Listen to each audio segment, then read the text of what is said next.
네, 뉴스톱10이 준비한 첫 번째 소식은 이화영 전 경기도 평화부지사의 1심 선고 관련 내용인데요. 자, 쌍방울 굴과 함께 북한에 불법적으로 돈을 보내고 뇌물을 받았다는 혐의로 재판을 받아온 이화영 전 부지사. 1심 결과 9년 6개월의 형이 나왔죠. 자, 재판부는 쌍방울 그룹이 경기도 대신에 북한에 돈을 건넸다는 혐의를 유죄로 봤습니다. 자, 이제 정치권의 관심은 이재명 민주당 대표의 대북 송금 의혹에 대한 검찰 수사가 어떻게 흘러갈지 이게 관심인데요. 어제 재판을 받고 재판장을 나오는 이재명 대표의 모습부터 보고 가시죠. 네,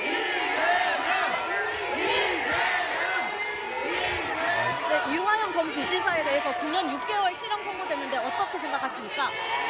방북 비용이라는 점이 인정됐는데 여전히 대표님과 상의 없이 진행됐다는 입장이십니까? 검찰 추가 수사 이어가겠다는 입장 냈습니다. 어떻게 생각하십니까?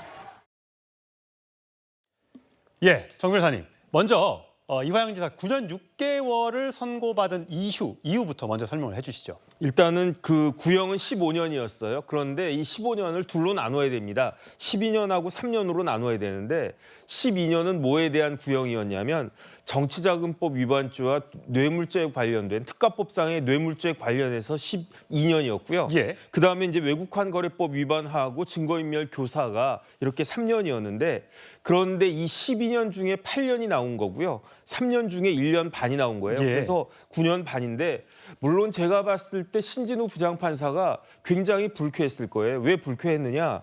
일단은 본인에 대해서 자기가 아무런 상관도 없는데 재판부 기피 신청도 하고 그다음 재판 과정에 신진우 부장판사가 판사 생활 18년 차거든요. 그동안에 이런 일을 한 번도 안 당해봤을 거예요. 심지어 마지막에는 무슨 연어 운운하면서 마지막까지도 재판을 흔들려고 그런 모습들 보이지 않았습니까? 하지만 신진우 부장판사가 뇌물죄 12년 중에 8년을 인정한 거는요. 어떤 본인의 개인적인 감정에 의한 게 아니고 거기에 의한 겁니다. 대법원의 양형 기준에 따른 겁니다. 예. 검찰에서는 뇌물 액수를 2억 5,900만 원으로 기소를 했는데 신진우 부장판사는 꼼꼼하게 따져가지고 2억 5,900만 원 전체가 뇌물이 아니다.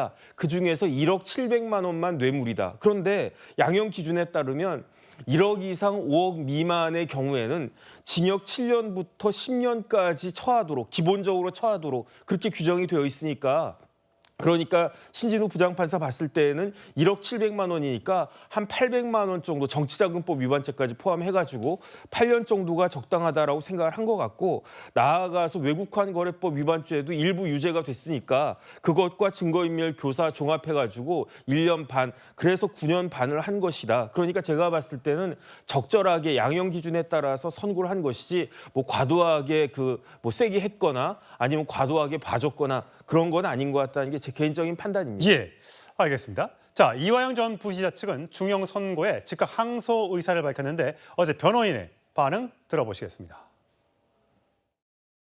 너무 긴 시간 동안 고생하는 이화영 선배님께 제가 너무 가슴이 아픕니다. 이상입니다. 건실한 중견기업, 쌍방울 정도 되는 규모의 기업에서 했다고 판단하기에 어려운 행위다. 재판장이 이런 말 했습니다. 김성태는 정직하고 이화영은 거짓말쟁이다. 이걸 전제로 깔아놓고 재판을 했습니다. 도저히 받아들일 수 없고 인정할 수 없고. 예, 강성필 부위원장. 조금 전에 지금 얘기했던 지금 마지막에 보여줬던 김광민 변호사가 본인의 SNS에 어제 글을 하나 올렸습니다. 제가 화면으로 준비를 했는데 네, 두 글자인데 제가 한 글자만 보여드리겠습니다. 저런 반응은 왜 나왔다고 보세요? 그러니까 이제 이화영 전 평화부지사의 변호인으로서 나름대로 최선을 다해서 변호를 했지만 본인들의 기대와 전혀 다른 결과가 나왔기 때문에 많이 속상했던 걸로 저는 보여집니다. 근데 아쉬운 점은 있습니다.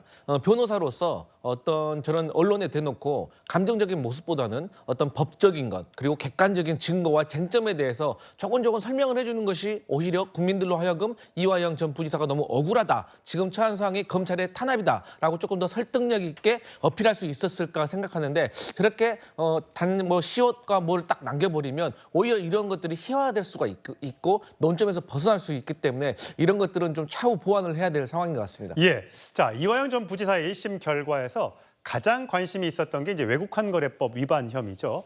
자, 1심 재판부 검찰이 공소한 800만 달러 가운데 349만 달러, 한 54억 정도를 불법으로 북측에 송금이 됐다. 이렇게 본 것 같습니다. 여러 가지 증거 영상들이 검찰에서 제출이 됐는데 아마 이걸 좀 반영을 한 것 같습니다. 2019년 1월 17일로 돌아가 보겠습니다. 우리의 소원은 통일 세번 합시다 우리가. 동병 어때요? 손잡고 우리가 이렇게 통일하면 대통령 만들어야 될 거 아니에요. 자, 우리의 소원은 통일. 포옹 한번 하시고 약수하시고. 아, 반갑습니다. 아유 너무 많아. 너무 많아. 오케이. 근데 그러면 한마디만 할게요, 있잖아. 우리 형은 나보다 내가 화장 많이.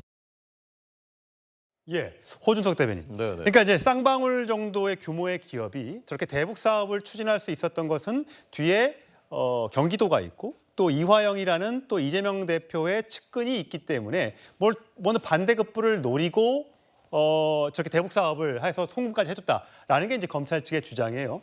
그리고 사실 법원에서도 경기지사 방북 사례금으로 보기에 충분하다. 쌍방울이 경기도가 낼 비용 대납했다는 김성태 발언에 신빙성이 간다.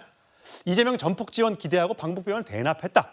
이렇게 이제 재판부가 봤단 말이죠. 네. 이게 결정적인 증거가 된 것 같아요. 이제 앞으로 그래서 이렇게 봤기 때문에 이재명 대표 아직까지는 쌍방울 대북 송금 의혹으로 기소가 아직 안 된 상태지 않습니까?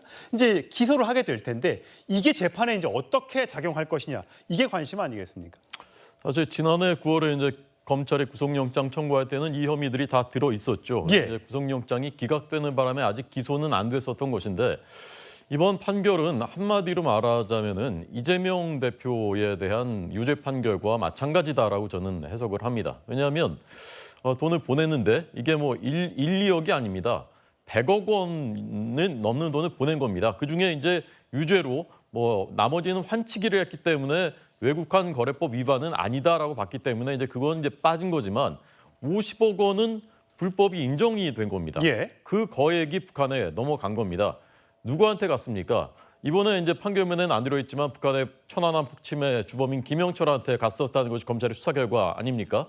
그렇게 어마어마한 일이 벌어졌는데 그것을 지사가 모르게 부지사가 혼자서 독단적으로 했다. 뭐 삼척동자도 이것을 납득할 수 있는 사람이 어디에 있겠습니까?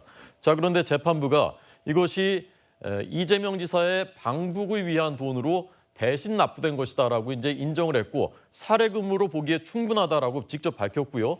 김성태 등의 진술에 신빙성이 있다. 진술이 너무 구체적이다. 그리고 정황도 신빙성이 있다라고 밝혔습니다.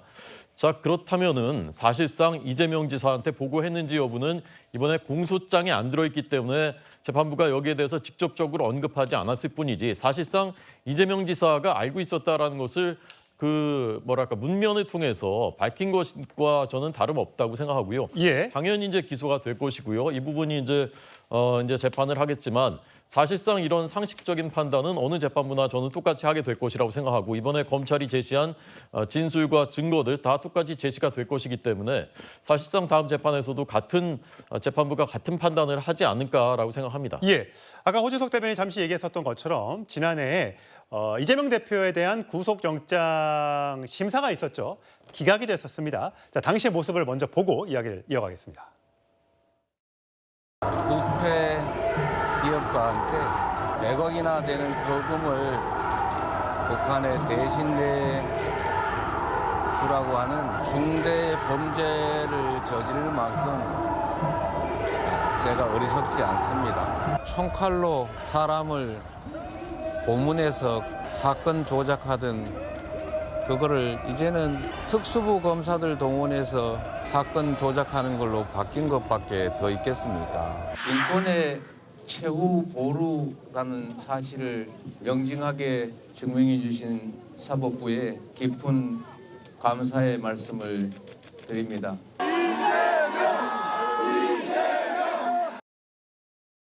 자, 장 변호사님, 네. 재판부가 이제 여러 가지 그 검찰이 제시한 물증을 확인을 한 것 같아요. 아까 좀 전에 봤었던 그 술자리 동영상도 있었고요. 그다음에 이재명 대표가 2019년 5월에 북한에 보낸 공문 또는 친서, 북한에 방북하고 싶다 그 내용, 그리고 김성태 회장의 일관적인, 그러니까 이재명 경기도 차원에서 쌍방울 사업에 도와주는 대가로 돈을 보냈다. 요 증언 등등이 신빙성이 있다고 본 거 아니겠습니까? 그렇죠. 김성태 회장의 진술은 구체성을 띠고 있고 믿을만 하다라고 판단을 한 것이고요. 거기에 반해서 이화영 전 부지사 진술은 좀 배척한 부분이 상당히 있는 것 같은데. 예, 처음에는 이화영 지사가 네. 이재명 대표에게 대북 송금 자체를 보고했다라고 5번인가 얘기를 네. 했다가 나중에 이제 바뀌잖아요. 변호인도 그렇습니다. 바뀌면서. 그래서 이 번복을 한 부분도 사실 전체 공판 과정에는 좋지 않게 이게 작용한 건 맞는 것 같고요. 이제 관건은 이재명 대표를 겨냥하느냐 안 하느냐일 거 아닙니까? 그렇다면 이재명 대표와 관련해서는 2가지 축이 있는 것 같습니다. 이화영 전 부지사와 관련해서 이 돈이 송금이 북한에 간 것은 뭐 다툼이 없는 사실인데 그 부분이 왜 갔느냐, 어떤 방북에 대한 대가성이었느냐, 거기에 대해서는 재판부가 인정할 수 있다고 했습니다. 그러면 이재명 대표에게 보고를 하고 갔느냐, 예. 이 부분은 판단을 유보하겠다는 취지로 이야기했습니다. 예. 본건 사건과는 다소 무관하기 때문에 판단을 내리지 않은 건데요. 아마 그렇다면 이 공백, 이재명 대표가 직접적이든 간접적이든 지시를 했거나 암묵적으로 인지하고 있었는지 여부가 이재명 대표와 관련된 수사에서는 상당히 관건일 수밖에 없을 겁니다. 물론 추정으로 몰랐을 리가 있느냐 이런 이야기를 하는 건 형사 공판 과정 중에 절차는 아니고요. 그렇다면 본인의 항변에 따르더라도 내가 현직 경기도지사고 차기 대권주자로서 이렇게 몇백만 불을 북한에 줄 정도로 이런 굉장히 좀 리스크가 있는 어떤 활동을 했을 것이냐, 이 부분에 대해서 판단을 받아봐야 되는 게 있고요. 또 한 예. 축은 이화영 전 부지사는 평화부지사란 타이틀을 들고 경기도에 입성한 사람입니다.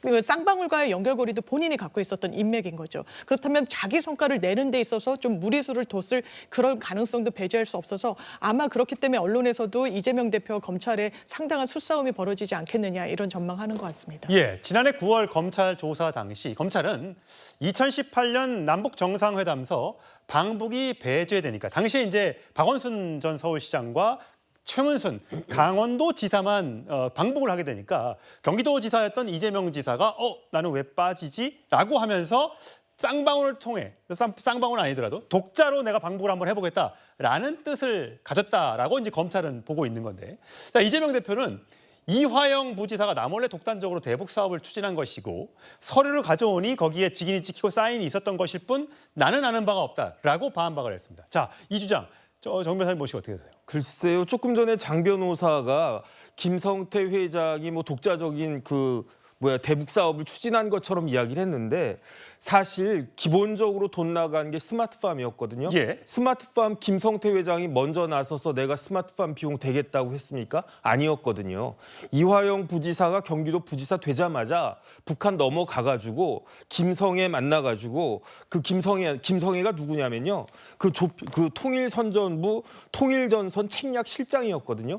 김성애 만나서 북한에 필요한 게 뭐가 있냐, 경기도가 도와주겠다. 그러니까 김성애가 스마트팜이 필요하고 거기에 500만 불 든다. 그러니까 이화영이 거기에 대해서 500만 불 주겠다라고 했던 거 아니었겠습니까? 그런데 경기도 의회를 통해 가지고 그 예산이 집행이 안 되니까, 그러니까 여기저기 압박이 되니까 이화영이 김성태한테 부탁한 거예요. 어떻게 부탁했느냐? 500만 불 김 회장이 좀 처리해 달라고. 그게 언제였냐면 2018년 11월 달이었거든요. 만약에 김성태 회장이 대북 사업 내가 기다리고 있었다라고 하면 그 자리에서 그거 하지 않았겠습니까? 억셉트하지 않았겠습니까? 예. 그 자리에서 답 안 주고요. 김성태 회장이 고민하다가 2018년 12월 달에 그 단둥 가가지고 그때 안부수하고 리오남을 만났는데, 북한의 리오남 만났는데 그 사람들한테도 또 설득 당해가지고 좋다 그러면 내가 부담하겠다. 그렇게 해가지고 된 거 아니겠습니까? 그리고 난 다음에 이 돈이 쭉쭉쭉 넘어간 다음에 언제 넘어갔냐면은 2019년 1월하고 4월에 넘어갔는데, 이렇게 4월에 넘어가니까 다 돈이 넘어간 이후인 5월 달에 어떤 일이 벌어집니까?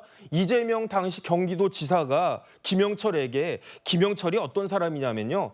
국가보위성 정찰총국장 출신이고 조선아태위 위원장입니다. 그 김영철한테 공문 보내가지고 경기도 고찰단을 초청해달라. 왜? 스마트팜 비용 500만 불 보내줬으니까. 이렇게 이야기한 것들이 다 공문이며 국정원 문건 문건 위에 여러 가지 진술로 다 남아 있는데 도대체 무슨 근거로 저렇게 김성태 회장이 단독적으로 쌍방울의 대북 사업을 위해서 이렇게 돈을 800만 불씩이나 예. 보냈다고 이야기하는지 이해가 되지가 않는 겁니다. 예, 장혜민 변호사님. 네. 이재명 직접 개입의 판단을 이제 여러 가지 이유가 있지만 작년에 이제 구속영장이 기각됐을 당시에 영장 판사가 이재명 주변 인물의 부적절한 개입은 의심이 된다.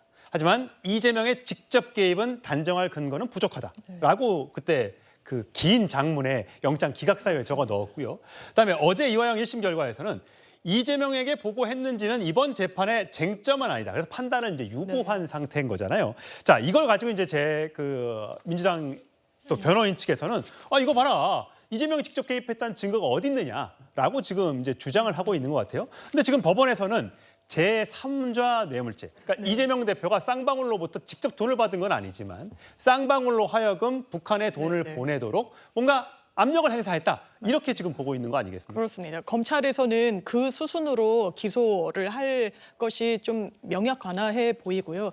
이건 객관적으로 봤을 땐 이재명 대표한테 유리한 판결이라고 볼 수는 없습니다. 왜냐하면 대북 방문의 대가로 이 돈이 건너갔다는 건 넉넉히 인정할 수 있다라고 했거든요. 다만 그렇다면 이재명 대표를 위해서 간 돈으로 추정이 되는데 이재명 대표가 알게 했는지 모르게 했는지는 다소 판단이 없었던 겁니다. 지난번에 영장 기각이 됐을 때 사유로도 그 주변 인물들의 부적절한 관여의 가능성을 열어둬야 된다라고 재판부가 봤던 건 그 재판에서는 제3자 뇌물죄로 혐의가 특정이 됐었기 때문에 거기에 대해서 들여다본 거죠. 이번 재판부는 제3자 뇌물을 들여다본 게 아닙니다. 이화영 전 부지사의 개인적인 비위 그리고 외국환거래법 위반 그러니까 어떤 외화를 반출하는 데 있어서 국세청에 신고하지 않고 간 부분에 어떤 적법 절차상의 위법 사항을 보면 되는 것이기 때문에 재판부로서는 이것이 이재명 대표가 알았는지 모르는지를 판단을 할 필요조차 없다라고 명시를 한 것이죠. 그렇다면 영장이 기각됐을 때 그 사유에서 더 한 발짝도 더 나아간 것은 없다 이렇게 보시면 될 것 같습니다. 예.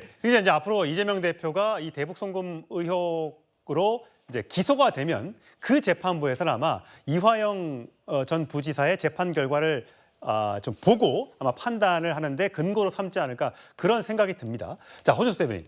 지금 이제 이재명 데스크 이제 잠시 이제 그 선거에서 총선에서 압승하고 등등해서 사법 리스크가 뭐 그동안 줄곧 재판을 받아왔음에도 불구하고 많이 잊혀져 왔는데 지금 보면 굉장히 많은 혐의가 있습니다. 이 대북 송금은요. 저는 그 중에서도 제일 그 중대한 사건 중에 하나라고 생각합니다. 예. 이게 뭐 남북 관계를 타개해 보겠다고 한 일이 아닙니다. 2018년 9월에 남북 정상회담이 있었고 그때 뭐 더 이상 남북 관계를 타개할 만한 필요성도 없었는데 본인이 이제 정상회담 대표단에서 빠지니까 그러니까 이제 이화영 등이 이제 그때부터 이제 추진을 막 하기 시작한 거란 말입니다. 그리고 불과 이제 몇 달 뒤에 중국에서 김성태 회장한테 직접 이재명 그 지사가 전화로 김 회장님 고맙습니다라고 말했다는 게 조사가 된 바가 있습니다. 그리고 몇 달 뒤에는 이화영 부지사한테 잘 추진해달라고 말했다고 하고 17번 보고를 했다 이재명 지사한테. 라는 게 이제 검찰의 그 구속영장에 있었던 것인데 뭐 실제로는 17번이 훨씬 저는 더 됐을 거라고 생각합니다. 이렇게 중요한 일을 17번만 보고했겠습니까? 자, 이렇게 이 중대한 정말 이것은 과거의 그 불법 대북 송금 사건 그 남북 정상회담을 위한 그 사건 우리가 다 기억하는데 그것보다 저는 훨씬 더 그 질이 좋지 않은 사건이라고 생각하거든요. 근데 이제 이 사건까지 추가가 된다면 지금도 이제 재판을 절반은 거의 서초동에서 지내시는데 더더군다나 공직선거법 사건하고 위증교사 사건은 올해 안에 1심 선고가 나올 가능성이 크지 않습니까? 그러니까 우리가 잠깐 잊어버리고 있었던 것이지 이재명 대표가 받고 계신 혐의는 너무나 중대한 것이고 이것은 보통 일반인들한테도 잘 거론하기 어려운 매우 이제 그 죄질이 좋지 않은 사건들이다. 그래서 이런 것들이 이제 국민들이 인식을 하시게 될 것이고 과연 이런 것들을 짊어지고서 대선에 나가실 수 있을 것인가 저는 뭐 굉장히 의문을 품고 있습니다.